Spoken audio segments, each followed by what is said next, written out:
राघव और जगदीश दो भाई थे। राघव का बर्फ गोले का ठेला था और वहीं जगदीश वैसे तो कोई काम नहीं करता था, लेकिन फिर भी पैसे कमा ही लेता था। ये लीजिए भाभी जान, बाजार गया था तो आपके लिए ये साड़ी अच्छी लग गई।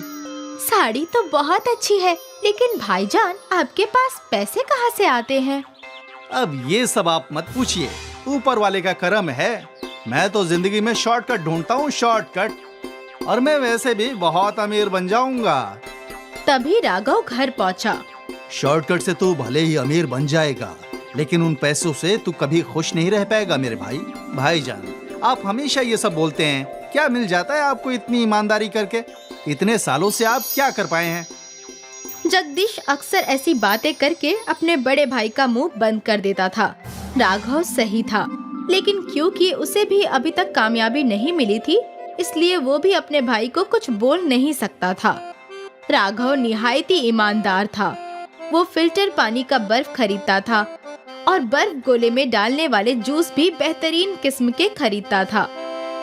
अरे राघव भाईजान, इतने सारे सस्ते जूस हैं, तुम बेवजह महंगे जूस खरीद कर अपना नुकसान क्यों करते हो? क्योंकि मुझे लोगों के सेहत की फिक्र है। सस्ते जूस में केमिकल्स होते हैं, बच्चे उन्हें खाएंगे तो बीमार पड़ जाएंगे। मैं किसी के साथ भी ऐसा नहीं कर सकता।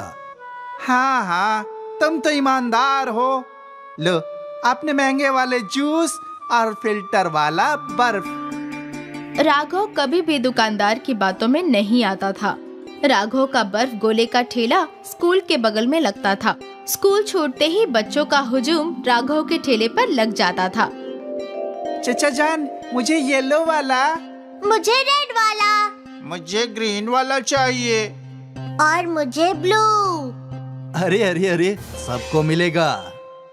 राघव बच्चों को रंग बिरंगे बर्फ गोले खिलाया करता था। बच्चे भी बड़े शौक से उन बर्फ गोलों को खाया करते थे। ये लो सरिता, इस माह की कमाई। ये तो कम है। हाँ, वो इस माह शरबतों की कीमत बढ़ गई है तो मुनाफा थोड़ा कम हुआ है। तो आप भी अपने बर्फ गोले की कीमत बढ़ा दीजिए ना। नहीं सरिता, अगर मैंने कीमत बढ़ाई तो छोटे बच्चे बर्फ गोला खरीद नहीं पाएंगे। लेकिन इससे हमारा नुकसान हो रहा है। कोई बात नहीं। ये सारी बातें जगदीश ने सुन ली। जय हो राजा हरिश्चंद्र की। भाईजान, आप कब सीखेंगे दूसरों से पहले अपनी भलाई करना? हाँ, मैं तो ये सीखने से रहा, तुम ही मेरी तरह लोगों की मदद करना सीख लो। नहीं नहीं भाईजान, आप अपना तरीका इस्तेमाल कीजिए और मैं अपना। मैं तो बहुत जल्द अमीर बन जाऊंगा शॉर्टकट से। ऊपर वाले के करम से तेरी वजह से किसी का नुकसान ना हो बस। दोनों भाई अलग थे, एक मशरिक तो एक मगरिब। एक रोज की बात है, राघव की बीवी सरिता को एक फोन कॉल आया और वो जोर जोर से रोने लगी।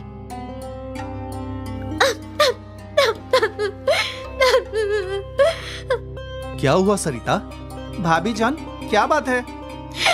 मेरी अम्मा की तबीयत बहुत खराब है। वो तुम फिक्र मत करो, हम अभी तुम्हारे मायके चलेंगे। राघव ने सरिता को बोल तो दिया कि वो उसे माँ के घर लेकर जाएगा, लेकिन फिर उसे अपने बर्फ गोले के ठेले का ख्याल आया। अरे जगदीश, क्या तुम कुछ रोज के लिए मेरा ठेला संभाल सकते हो? ठीक है भाईजान, वैसे भी फिलहाल मेरे पास कोई काम नहीं है और गर्मी का मौसम है। आपके गोले का ठेला बंद रहेगा तो बहुत नुकसान होगा। ठीक है, मैं चला लूंगा। अच्छी बात है, और याद रखना, फिल्टर वाली बर्फ और महंगे वाले जूस ही खरीदना, सस्ते वाले केमिकल से भरे होते हैं। हाँ ठीक है भाईजान, याद रखूंगा। राघव अपनी बीवी सरिता के साथ उसके माँ के घर चला गया। यहाँ जगदीश ने बर्फ गोले का ठेला खोला। चाचा जान, मुझे रेड कलर। मुझे येलो। चाचा जान, वो दूसरे वाले चाचा जान कहाँ गए? वो चचा गांव गए हैं, कुछ रोज में लौट आएंगे। मुझे तो रेड येलो दोनों रंग के गोले चाहिए। ठीक है बेटा। जगदीश ने सारे बच्चों को रंग बिरंगे गोले दिए। ऐसे ही रोज जगदीश गोले का ठेला खोलकर गोले बेच रहा था। फिर उसने देखा कि जूस की बोतल खत्म हो रही थी। कल सुबह सुबह आने से कब्ल जूस खरीदना होगा। वो बच्चों को बर्फ गोले बनाकर खिलाता रहा और दिन खत्म होने तक उसकी जूस की सारी बोतलें खत्म हो गई। अगली सुबह जगदीश जूस के होलसेल की दुकान पर पहुंचा। हर रंग की एक एक बोतल दे दो भाईजान। 100 रुपए वाली दूं या 50 रुपए वाली? अरे दोनों में क्या फर्क है भाईजान? कुछ ज्यादा नहीं है, लेकिन मुनाफे में बहुत ज्यादा फर्क होगा। जगदीश हमेशा पैसों का ही सोचता था। उसने बगैर ज्यादा सोचे सस्ते वाले जूस खरीद लिए। सस्ते वाले दे दो। ये लो भाईजान, और मेरे यहाँ सस्ता वाला बर्फ भी मिलता है। क्या फर्क है सस्ते वाले और महंगे वाले बर्फ में? सस्ता वाला बर्फ बगैर फिल्टर वाले पानी का है, लेकिन वो भी साफ पानी का ही है। ठीक है, तो वही दे दो। जगदीश ने सस्ता वाला बर्फ और सस्ते वाले रंग खरीद लिए। रोज की तरह उसने अपना ठेला खोला और बच्चों का हुजूम लग गया। मुझे रेड और ग्रीन गोला चाहिए। चचा जान, मुझे ब्लू गोला चाहिए। ठीक है बच्चों। जगदीश ने बच्चों को सस्ते वाले रंग और बर्फ के गोले दिए। दिन भर बच्चे गोले के ठेले पर गोला खरीदने आ रहे थे। जगदीश गोला बनाए जा रहा था। आज मुनाफा दुगना हो रहा है। काश भाईजान भी पैसे कमाने का शॉर्टकट सीख जाएं। मालूम नहीं ईमानदारी करके क्या हासिल होगा। शाम को जब जगदीश ने ठेला बंद किया, तब वो मुनाफा देखकर बेहद खुश हुआ। अगले कुछ रोज तक जगदीश सस्ते वाले बर्फ और रंगों का गोला बेचता रहा। फिर यकायक उसके ठेले पर कम बच्चे आने लगे। चचा जान, एक येलो वाला। क्या हुआ बेटा, आज तुम्हारा दोस्त कहाँ है? चचा जान, वो ना बीमार है। क्या हुआ उसे? उसे हैजा हुआ है चचा जान। हैजा तो पानी से फैलने वाली बीमारी है। फिर जगदीश ने एक दूसरी बच्ची से भी पूछा, बेटा तुम्हारी दोस्त कहाँ है? चाचा जान, वो बीमार है, उसे हैजा हुआ है।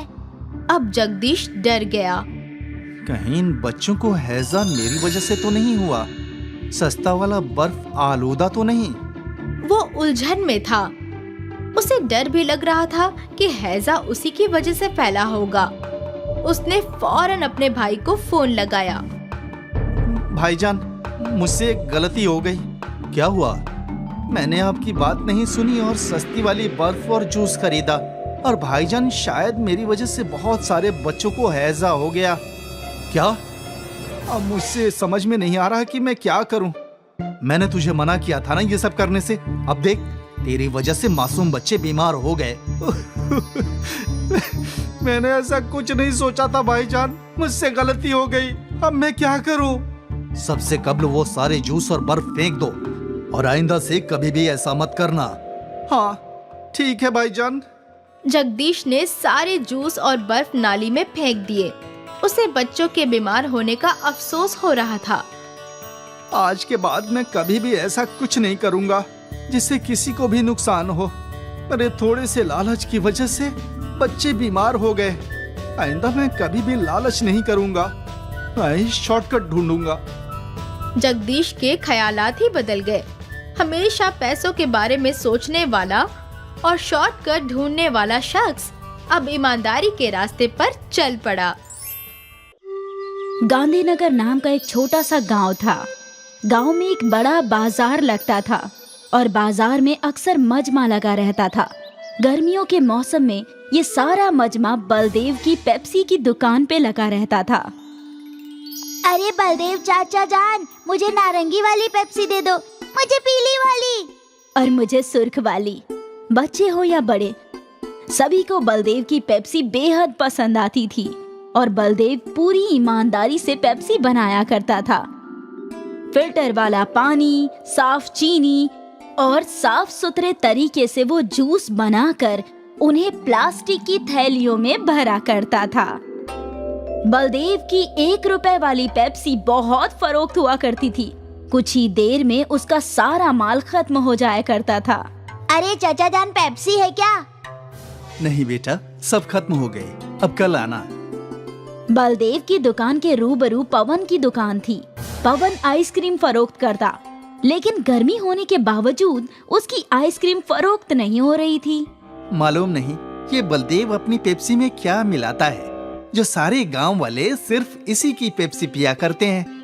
1 रुपये वाली पेप्सी में आखिर क्या जायका होगा? मेरी तो आइसक्रीम तक खराब हो रही है। जायका का तो इल्म नहीं, लेकिन वो आइसक्रीम से सस्ती है, शायद इसलिए वो ज्यादा फरोख्त होती है। हाँ, मुमकिन है। क्यों ना आप भी पेप्सी फरोख्त करना शुरू कर दो? अरे लेकिन पेप्सी बनाएगा कौन?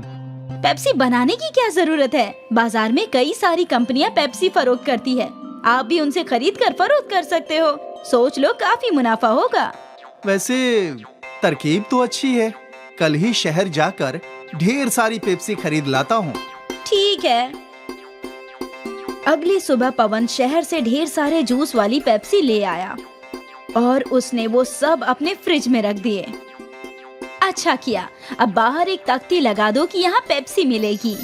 ठीक है। पवन ने एक तख्ती पर लिखा कि यहाँ पेप्सी मिलेगी और ये तख्ती अपने दुकान की बाहर लगा दी। कुछ देर बाद एक छोटे बच्चे ने वो तख्ती पढ़ी। यहाँ पेप्सी मिलेगी। चाचा, कौन कौन से रंग की है? हर रंग की है। तुम्हें कौन सी चाहिए ये बताओ।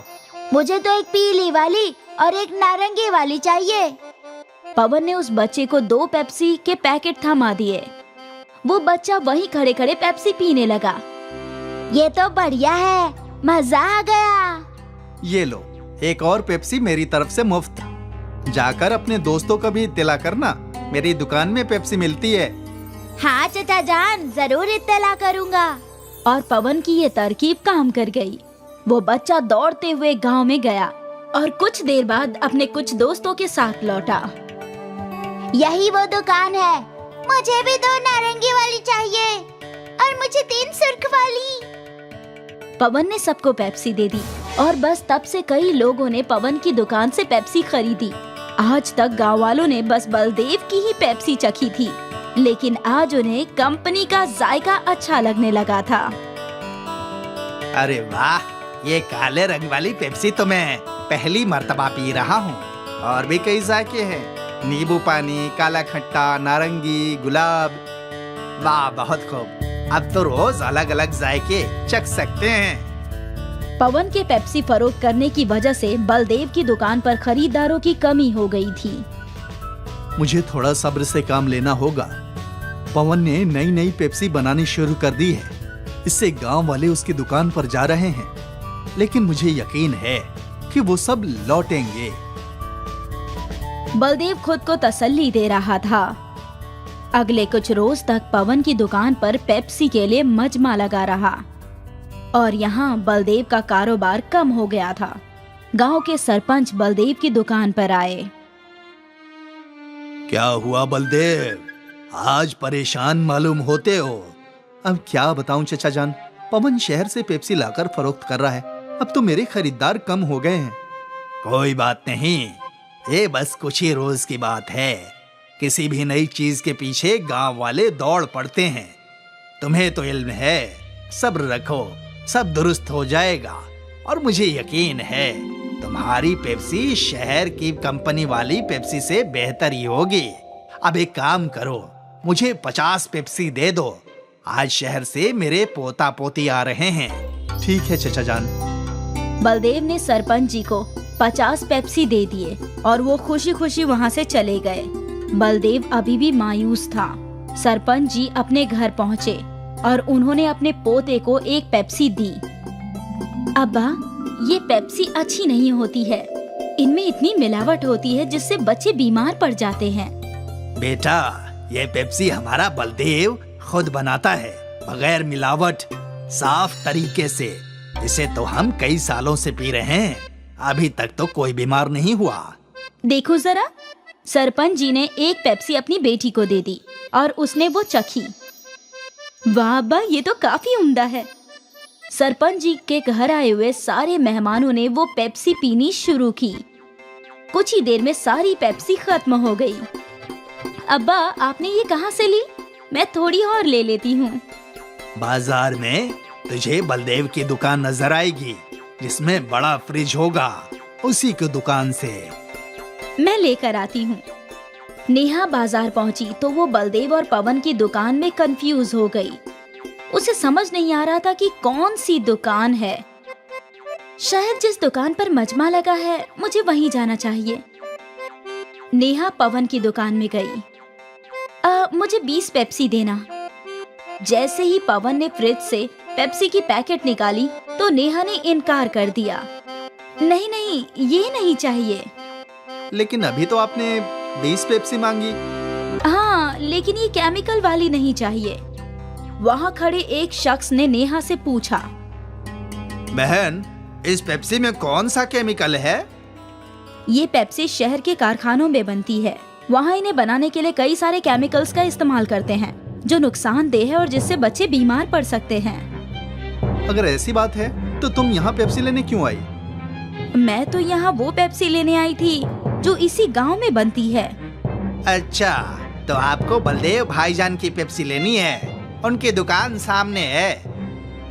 नेहा वहाँ से चली गई, लेकिन आसपास के लोग शहर की केमिकल वाली पेप्सी का जिक्र करने लगे। नेहा ने बलदेव की दुकान से पेप्सी खरीद ली और वो घर चली गई। केमिकल वाली पेप्सी की बात गांव में आग की मानिंद फैल गई और सारे वालिदैन ने बच्चों से